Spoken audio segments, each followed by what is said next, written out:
live across the world. Live around the world on the interwebs at MichaelDukesShow.com and across the state of Alaska on this, your favorite radio station and or FM translator. Of course, also live on Facebook, YouTube, Rumble, and the podcast is available on Spotify. Whew, got all that out of the way. It's all good. Hour 2 of the big radio program, and we're ready to dive deep into it. We're about to talk about taxes. I know. You guys are screaming at me already. Taxes? No taxes. Okay, again, let me remind you. When did smaller government people become completely antithetical to any tax, right? We've still got to fund it, and instead of funding it, we're funding it in a stealthy way. But we got to talk about it because they're going to take all of the PFD, the PFD is going to be gone, right? Again, Senator Kathy Giessel saying that $685 million we spent on the PFD could be used to backfill Medicaid and SNAP and housing, and we could use it for the PFD is gone, folks. Don't expect to get it in the next year or two. It's going to be gone. And yet their appetite for spend continues. So what's going to happen next? Well, it's going to have to be a tax. And if we don't talk about the type of tax that we need, they're going to give us the worst kind. I guarantee you. So we should have that discussion. Joining us today to talk about that is Joe Bishop-Henchman. He's with the National Taxpayers Union Foundation, and he said he's taken a special interest in Alaska and been up here a few times and has talked about it. And I really, really want to get his perspective on this because I think this is interesting because he's done studies, written books, and articles about all the comparative types of taxes in various states and everything else. So let's bring him on the program to discuss this and see what he has to say. Again, from the National Taxpayers Union Foundation, Joe Bishop-Henchman. Good morning, my friend. Thank you for coming on board and joining us today. Good morning, Michael. Great to be here. So Joe, you're seeing what we are dealing with here in the state of Alaska. We were able to eliminate the income tax back in the early 80s. Now, at the time, Governor Hammond said, don't eliminate it, just suspend it. Just turn it to zero and suspend it and leave it there in case we need it, which some people are questioning whether or not that might have been a better idea. But instead, we've learned to live off the largesse of the resource curse, right, of our oil revenue. Then we created the permanent fund, and the permanent fund started generating money. And then when they started giving too much money to the people, even though it was their resource, and started taking it for themselves, then it created a problem, and now here we are, upside down again, and the governor has proposed a statewide sales tax, which apparently, according to the headline from yesterday, is dead on arrival in the legislature. They're not in fact, one senator is quoted as saying, we're not even going to worry about that. We'll talk to the next administration, and then we'll talk about an income tax.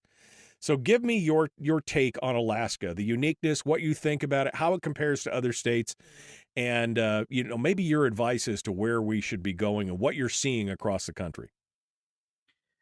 Well, the trends that are being faced across the country, I think, are very instructive because in many ways, Alaska was first. Right now, we've got 25 states now that either have no income tax or a flat income tax. And that's up from about a dozen 10 years ago. So that's what the trend now is, to move away from income taxes, progressive income taxes, and move more towards flat income taxes and no income taxes. Alaska's in that group. Alaska was the first in that group. Alaska's the only state still to have abolished its income tax, have had a tax on wages and other types of income, and then to have abolished it. And so I'm always very upset for you whenever I hear discussions about bringing back an income tax or expanding it. I mean, it really is going back on a promise. And it's political promise, so how real was it? I get that. But, to be an Alaskan is to not have these broad-based taxes. It's to get the permanent fund dividend. And, I get that it's not written in stone and legislatures can change their minds, people can change their minds, but it's still a promise, and it's going back on a promise. So I think that's what the legislative response to the sales tax proposal, part of the reason for that, I think, is understanding that, and they get that at some level. Well, you would think that they get it at some level, but I hope unfortunately, they get it. yeah, I mean, what we're seeing here, and correct me, anytime you hear me say something that you disagree with or you think that I'm on the wrong track on, correct me if I'm wrong. Alaska in removing their income tax. I'm not a fan of taxes. Don't get me wrong. And I think an income tax, especially a progressive income tax, is the most punitive one that I think that, and least equitable plan out there. Brad Keithley, a frequent guest on the show, has touted the idea of a flat tax. I think a flat tax, again, it catches everybody equally, so that is pretty equitable. Second to that, probably a statewide sales tax where everybody, again, you can decide whether or not to spend and whether there's exemptions or not. The problem here in the state of Alaska is that we have become so divorced. The public and the private economies have lost the connectivity, right? In other states, whether it's a flat tax or an income tax or a sales tax, other states, their funding mechanism is the private economy. They depend on the private economy to generate revenue for their state government. Therefore, they have a vested interest in keeping that private economy booming, in reducing regulation and getting out of the way whenever they can, or doing whatever to make sure that the goose they don't strangle the goose that's laying the golden egg.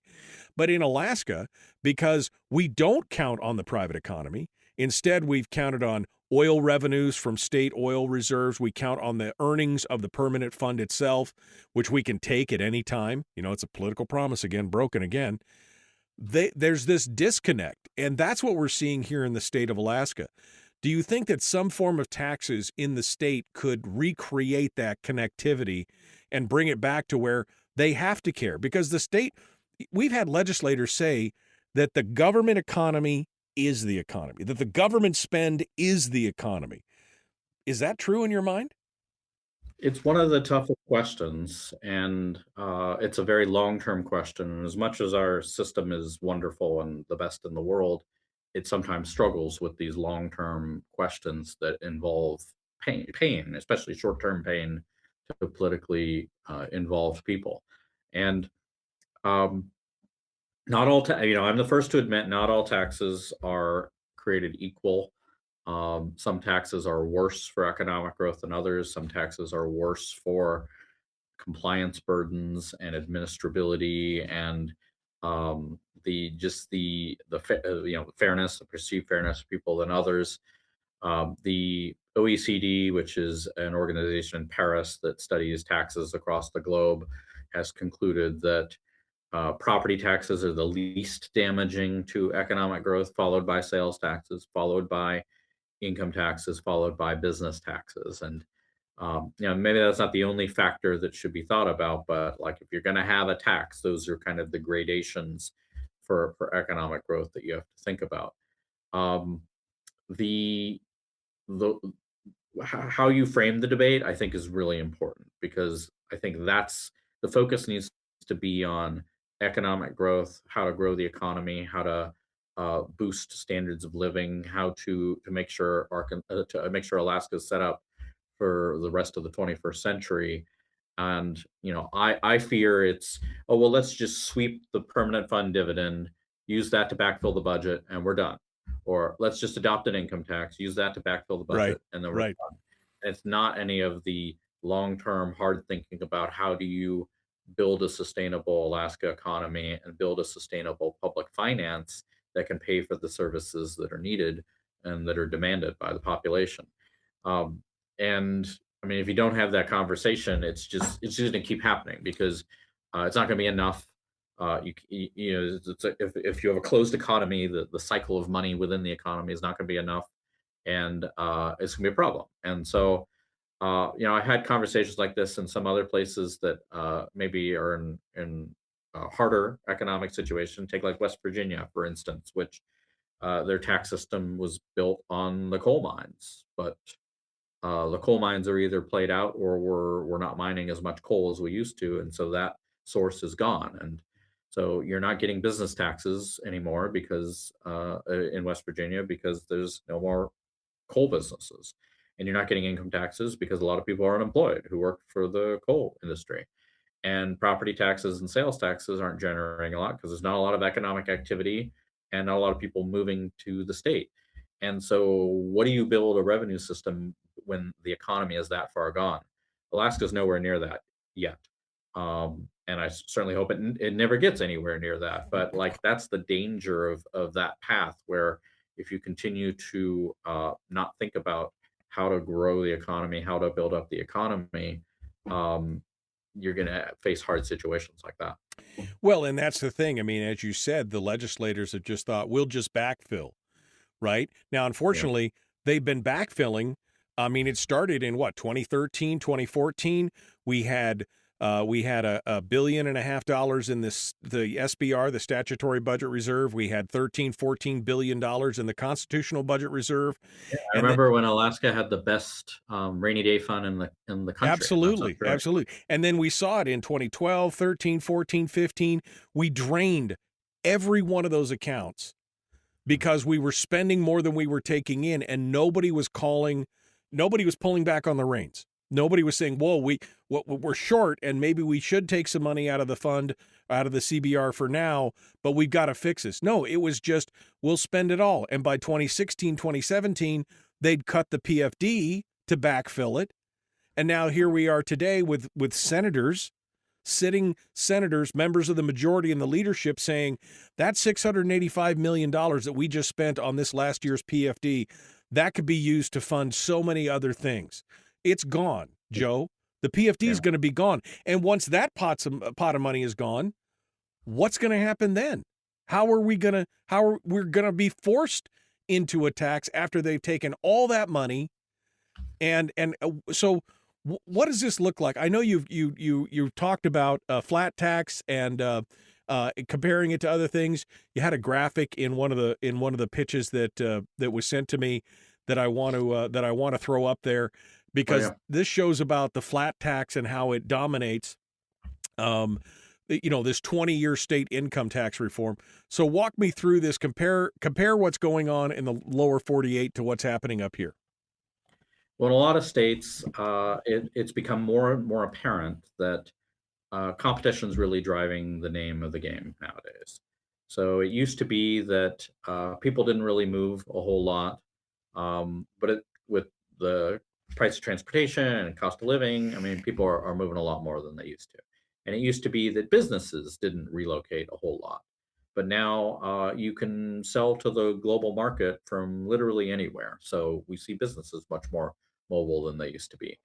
And investment flows and capital, that's been mobile for a number of decades, but it's still very highly mobile today. So um, states really need to demonstrate their competitiveness in order to attract capital and business and individuals and residents, and to keep people in the state. And obviously, that's not a new dilemma for Alaska. It's obviously a driving part of a lot of public policy in Alaska since it became a state. Um, but taxes play into that too, because more than anything, taxes are something that can, whatever you pass in tax law, it can affect decisions immediately. So, I'm a big fan of education reforms.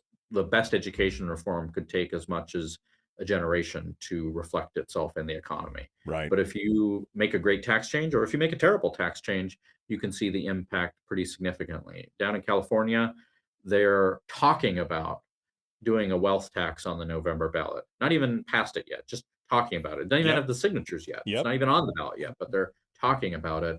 And we've already seen a bunch of their billionaires suddenly relocate in the first part of the year in January, and that's already happened. And that's just from the threat of that happening. Right. And I don't want to overstate how detrimental that is. California is a big state with lots of people and lots of money, so who knows how impactful that will be.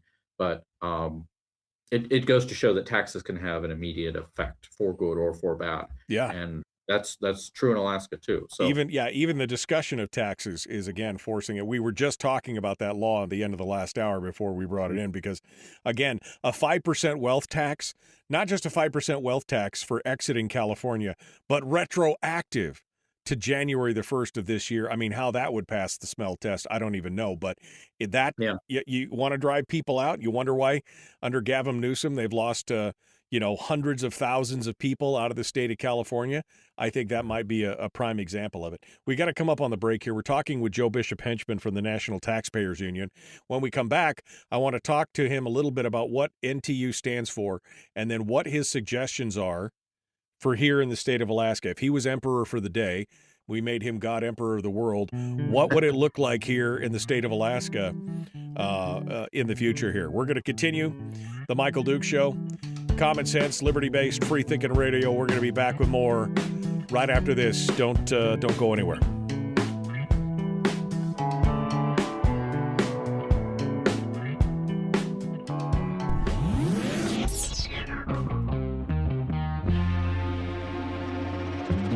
Tune in Friday for our weekend entertainment and movie streaming review with our guest critic, Willie Waffle.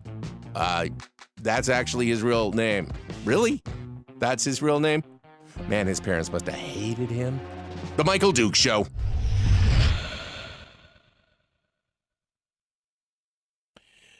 Okay, we're in the break. Joe, it's just you, me, and 60 of our closest friends on the internet right now. And, of course, whoever's going to be listening on the podcast later on. You've been following Alaska for a while. I mean, it sounds like you've been kind of paying attention to this. What's your impression of Alaska compared to how other states have been, how other states have been doing their thing? What's your take on that? Well, I mean, what you don't want to hear, but it's true, is that you do have it a lot better than a lot of other states tax-wise. I mean, you pay a lot more in everyday items, and travel's a little harder. Obviously, travels a lot harder, obviously, Right. but I think a lot of us in the lower 48 would kill for no income tax and no sales tax, or at least no state sales tax. Well, sure, we'd kill for it. The problem is that what we have is we have a stealth tax. By the way, the timer here means that's when we get back to the radio. So just keep an eye on that. Yeah, no, the business taxes are hefty. Yeah. I mean, you've got high local sales taxes, Right. Well, and then what's built into the cost of living. Yeah, but also in the taking of the PFD, right? The PFD, Jay Hammond said the PFD is the ultimate expression of capitalism, because although we have a socialistic constitution where everybody collectively owns the mineral rights, the PFD was a way to take your fair share and get your fair share of those mineral rights in the form of dollars. Milton Friedman told us that putting the PFD into the state would be the best, highest use of the money that we could do. And so we did it. We carve off a portion of it. We invest it. We take those earnings. We share them with the resource owners, which is the citizens. And what's been happening is that they've been shaving those off year after year with basically a withholding, right? So we never see it. It never passes through our hands. It never turns in the economy. And so we have this enormous stealth tax where every person's being taxed $3,000 plus a year, and nobody's seeing it. But once that's gone, because of the spending, and that's really what this is about, is an appetite for spend. Do you disagree in looking at Alaska?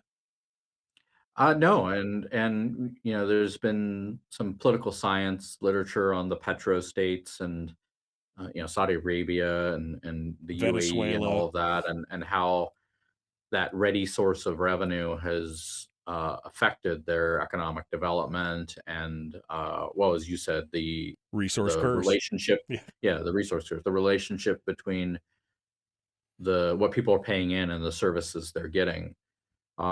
Nationally, we have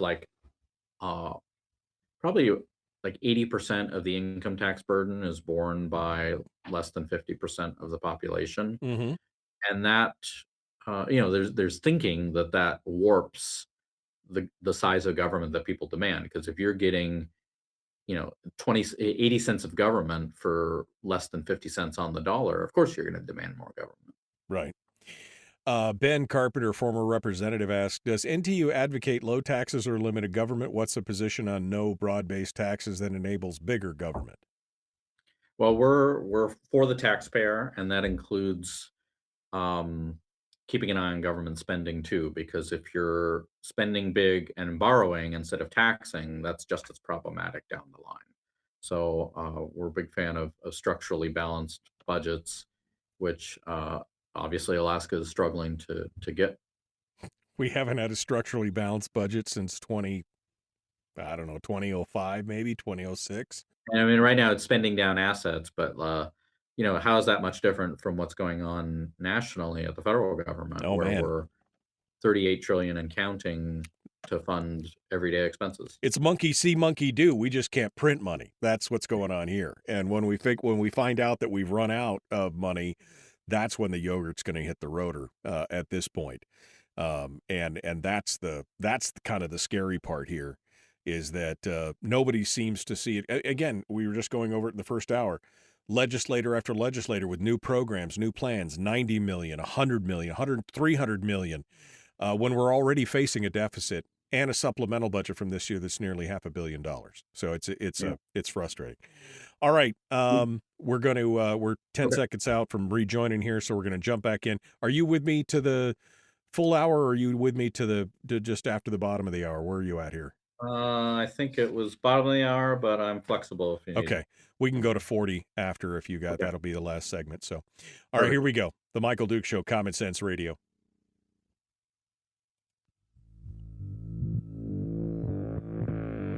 Today's recipe is the important Alaskan news of the day with a dash of sardonic smile, a pinch of eye twinkle, not that you can see that on the radio, and a touch of acidity. It goes down easier like that. Don't question our recipes. The Michael Duke Show. Okay, we're continuing now. Joe Bishop-Henchman joins us from the National Taxpayers Union Foundation. And I wanted to get Joe just a little bit. Give us some background here. What is the NTUF? What are you guys about? What's your mission? Give me some details here. Yeah, National Taxpayers Union. So we're based in Washington, D.C., but we're all over the country.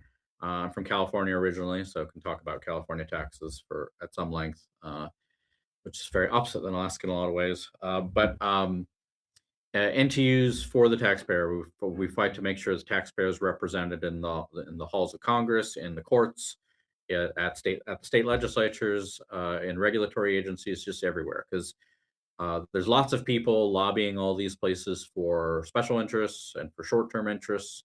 We're making sure that somebody is there for the long term and for the national interest, for the public interest. So, in the break, somebody asked, are you for taxes, or are you against all taxes, or kind of, well, we're for the taxpayer. And so, and in many ways, borrow and spend is just as bad as tax and spend. So if you've got a structurally unbalanced budget, we're against that too. We want to make sure the taxpayers are well represented, not just current taxpayers, but future ones. Now, and let me set this up, because I wanted to ask you the question of what if I made you king for a day, but let me set this up to begin with, because, in Alaska, what I've seen, and I've been doing this show for 25 years, so I've seen quite a bit of what's taken place over the last 25 years, that when we eliminated the income tax, we created kind of a whole new creature.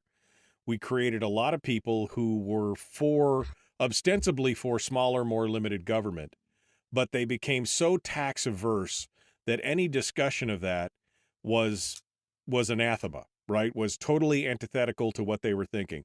And in doing that, what they've done is they've allowed the government to grow, even though ostensibly they got the elephant on their lapel or whatever.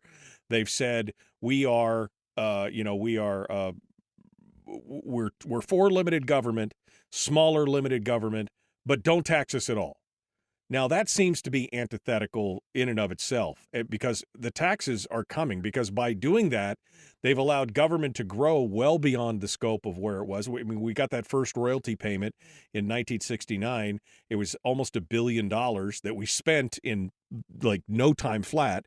And the state budget at the time was $165 million. And so we've seen the appetite continue to grow, and yet we don't want to talk about taxes at all. So that's kind of the setup. So if Joe Bishop-Henchman was God Emperor of Alaska, and you get a chance to make, what would be your ideal for funding the government in the state of Alaska in a combination of oil revenues, permanent fund earnings, and some form of taxation? What would be your ideal as you look at it? So we've got a piece on our website called 10 Tips for Successful Tax Reform, which is kind of the roadmap for how do you confront questions like this. And a lot of it depends on, or a lot of it relies on thinking about where you want the state to go. So I think for any state, and I talk about this all the time, I've done tax reforms all over the country, is you have to think about what are the strengths and weaknesses of the state and how can your tax code accentuate and improve on the strengths and compensate for the weaknesses. And I think tourism is a big strength for Alaska. Um, what are things that Alaska could do to leverage that and use that to help grow the state's economy and reduce the dependence on some of these other revenue sources. Um, so maybe that's the uh, not so hard decision. The harder decision is going to be um, figuring out what to do with the sustainability of all this, because continuing to draw down the reserves, continuing to make PFD payments, continuing to spend at the level that spending is happening, and then saying no to all taxes. How long does that get you? Does that last 10 years? Does that last 20 years? Does that last 100 years? Because I don't think it lasts that long. And so really illustrating that hard decisions are going to have to come soon. And if it comes down to taxes, doing what you can to avoid taxes that are going to make economic growth even harder. And I mean, I think that's what the governor's trying to reach out with his proposed sales tax, is he's trying to capture some of that out of state stuff, right? He's got he's got a seasonal sales tax where it's 4% during the tourist season, 2% in the quote unquote off season.